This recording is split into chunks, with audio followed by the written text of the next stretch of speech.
अक्षर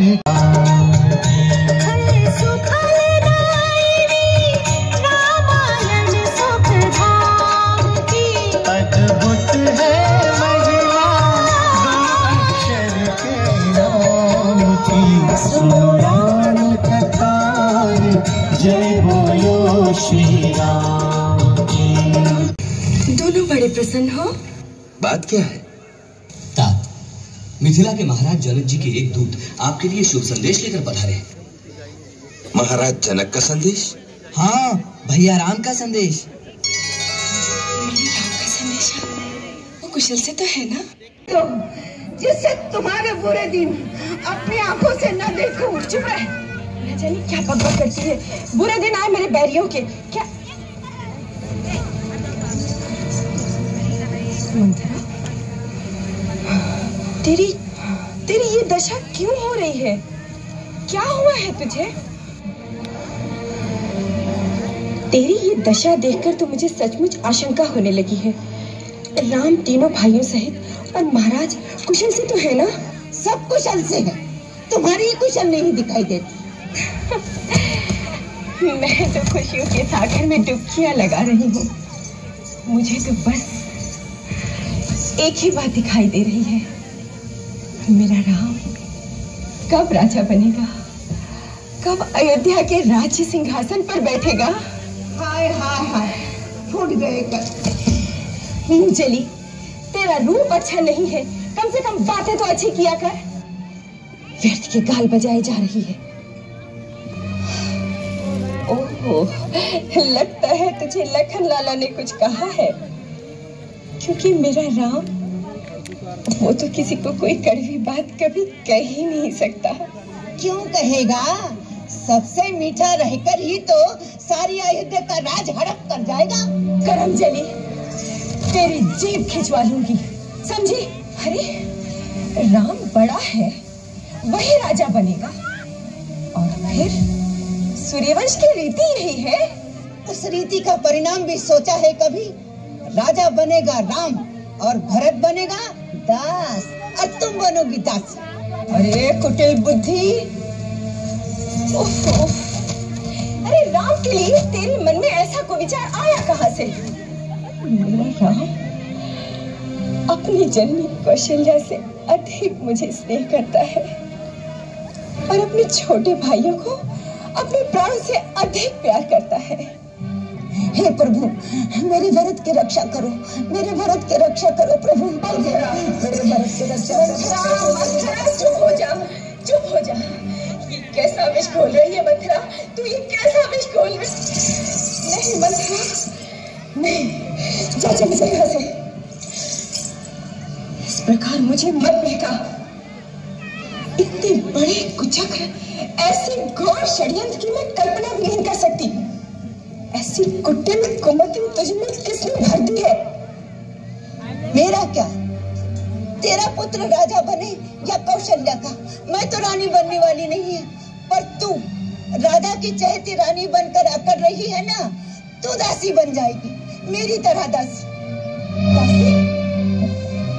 किसमें साहस है मुझे दासी बनाने का? किसकी दासी बनूंगी मैं? अपनी सौत की। वो तुझसे अपने चरण धुलवाएगी। चरण? दीदी? नहीं, दीदी ऐसा कदापि नहीं कर सकती, कदापि नहीं। दीदी? जिसे तू दीदी दीदी कह रही है, उस नागिन ने एक ही डंक ऐसा मारा।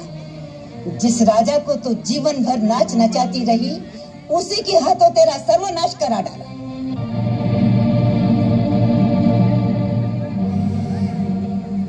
राम के राज तिलक की घोषणा से पहले राजा ने इस बात की तेरे कान पे भनक भी पड़ने दी। कितने दिन से ये षड्यंत्र चलता होगा, इसकी तुझे हवा भी लगने दी। सौत की दासी बनने से पहले मैं विषपान करके मर जाऊंगी, लेकिन किसी की दासी नहीं बनूंगी, कदापि नहीं। मरने की क्यों सोचती है मूर्ख? जीतने की सोच। ये सोच कि सौत की जीती हुई बाजू कैसी पलट जाए, राम की जगह तेरा बेटा राजा बने।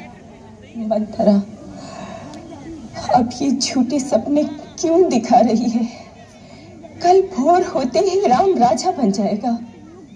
कल में और आज में अभी एक रात बाकी है। एक रात में क्या हो सकता है? प्रलय। प्रलय प्रलय तो एक क्षण में होती है, हमारे पास तो रात बाकी है। अगर तुमने ठीक पासा फेंका तो जीत हमारी है। मेरी तो बुद्धि चकरा गई है मंथरा, मेरा तो सर्वनाश हो गया है। मेरे कुछ समझ में नहीं आ रहा है मैं क्या करूं। इस समय तो तू ही सब कुछ है मंथरा, तेरे से बढ़कर संसार में मेरा कोई दूसरा हितैषी नहीं इस समय। तू तू तू जो रास्ता बताएगी मैं उसी रास्ते पे चलूंगी। रास्ता भी वही बताओ। और कौन बताएगा? तो सुन, महाराज के तुम्हारे पास 2 वर बाकी है। वरदान? क्यों भूल गई? तुमने तो ये कहानी सुनाई थी। देवता और असुरा में युद्ध हुआ था, तब महाराज उस युद्ध में इंद्र की सहायता करने के लिए गए थे। तुम भी साथ थी। हाँ हाँ, उस युद्ध में महाराज बुरी तरह जख्मी हुए और वहीं मूर्छित हो गए। तब तुम रथ को वहां से बड़ी कुशलता से निकाल कर लाई थी और महाराज के प्राण बचाए थे। राजा के शरीर में लगे हुए तीर तुमने निकाले थे और उनके प्राणों की रक्षा की थी। और तब राजा ने प्रसन्न होकर कहा, मेरी रानी, मैं तुम्हें 2 वरदान देता हूँ, मांग लो क्या मांगना है। तुमने कहा था फिर कभी मांग लूंगी। वो 2 वरदान मांगने का समय आ गया है, जिससे अपना काम बन जाएगा। अच्छा, तुम्हारी पहली मांग रहेगी राम के जगह भरत का राज तिलक। वाह मंथरा वाह, तेरे मुंह में घी शक्कर। और दूसरे में राम को 14 वर्ष का वनवास। राम को वनवास? परंतु राम को वनवास क्यों? बन गई ना। ये मोह ममता का समय नहीं, कूटनीति का समय। राम ने अयोध्या की प्रजा पर भी अपना जादू डाल रखा। वो राम को लेकर विद्रोह कर सकते हैं। उस प्रजा को अपने वश में करने के लिए कुछ वर्ष लगेंगे कि नहीं? बोल, लगेंगे ना? 14 वर्ष में भरत राम की जगह अवध में अपना सिक्का जमा लेगा। बस बुला महाराज को इसी समय, बदल दे समय के धारा को, जीत ले बच।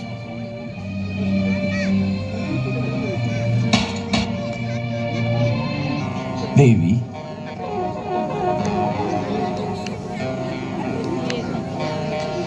देवी कैकेयी,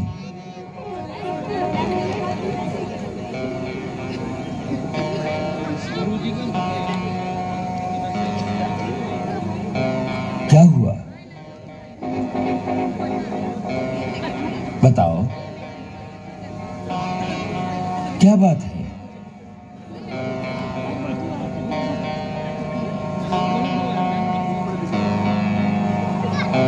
अरे,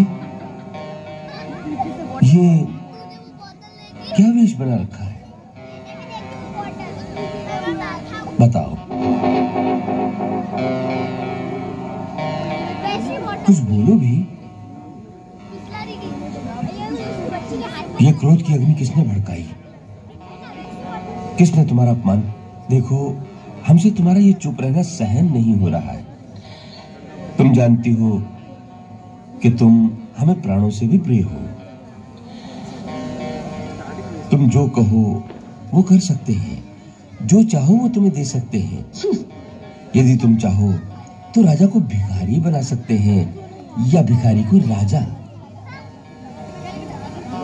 इतने बड़े साम्राज्य में जो भी सबसे मूल्यवान वस्तु हो, मांग लो, हम तत्क्षण तुम्हें दे देंगे। परंतु हमसे यूं मुंह ना मोड़ो। तुम रूठ जाओगे तो हम जिएंगे किसके सहारे? देवी, मांगो, क्या चाहिए?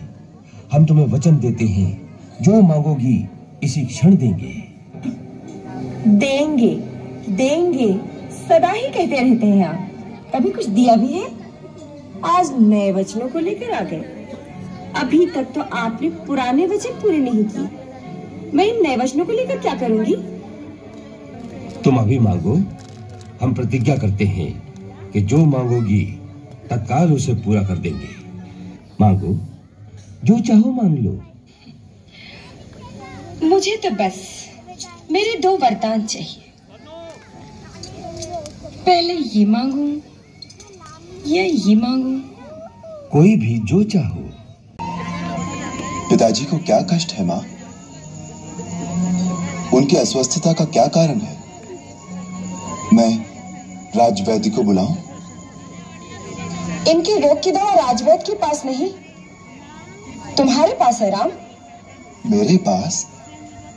परंतु रोग क्या है? तुम्हारा मोह, तुम्हारा स्नेह, जिसके कारण आज ये सूर्यवंश की कीर्ति को कलंक लगाने के लिए तैयार है। माता,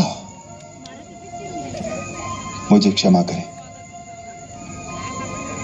पिताश्री के लिए आपके श्रीमुख से वचन उचित नहीं। पिताश्री, आप जैसे नरसिंह को इस प्रकार की व्याकुलता शोभा नहीं देती। आप निसंकोच मुझसे अपने हृदय की बात कहिए। यदि पुत्रवत नहीं तो मित्रवत ही कहिए। आप ही ने तो कहा था। हो तो इनके रोग का निवारण हो सकता है। माता, आपको ये शंका क्यों है कि मैं पिता की आज्ञा का पालन नहीं करूंगा? बात ही ऐसी है। मां, जिस राम को आपने बचपन से अपनी गोद में पाला है, आप उसी राम पर संदेह कर रही हैं? मैंने अवश्य ही कोई घोर अपराध किया है, जिसके कारण मेरे पिता मुझसे बात नहीं करते। मेरी माता मुझ पर संदेह कर रही है। नहीं, ये तो मैं जानती हूँ कि तू सत्य वचन से हटने वाला नहीं, परंतु क्या माँ? मैं क्या करूं जिससे आपको संतोष हो? तुम कहते हो तो मैं बता देती हूँ। तुम्हारे पिताश्री ने मुझे 2 वर दिए थे और कहा था जब जी चाहे मांग लेना। आज मैंने अपने वो दोनों वर मांग लिए। अब यदि वो मेरे वर मानते हैं तो पुत्र का मोह रास्ते में आता है, यदि नहीं मानते तो धर्म और सत्य पर कलंक लगता है। ये बेचारे इसी धर्म संकट में पड़ गए हैं। तुम्हारे संकोचवश तुमसे कह नहीं पा रहे। वो दोनों वर क्या है माता? पहला ये है कि तुम्हारी जगह भरत का राज्याभिषेक हो, और दूसरा ये कि तुम मुनि वेश धारण करके 14 वर्ष तक वन में रहो। बस? ऐसा पिता न किसी काल में हुआ और न होगा। आप शोक न करें पिताश्री। आप जैसे आदर्श राजा और धर्म में सदा गर्व रहेगा।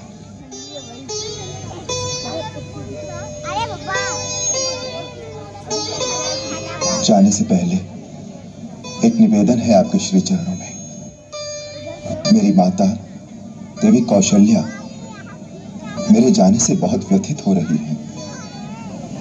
उन्हें धीरज बंधाइएगा, उनका ध्यान रखिएगा और उन पर अपनी कृपा बनाए रखिएगा।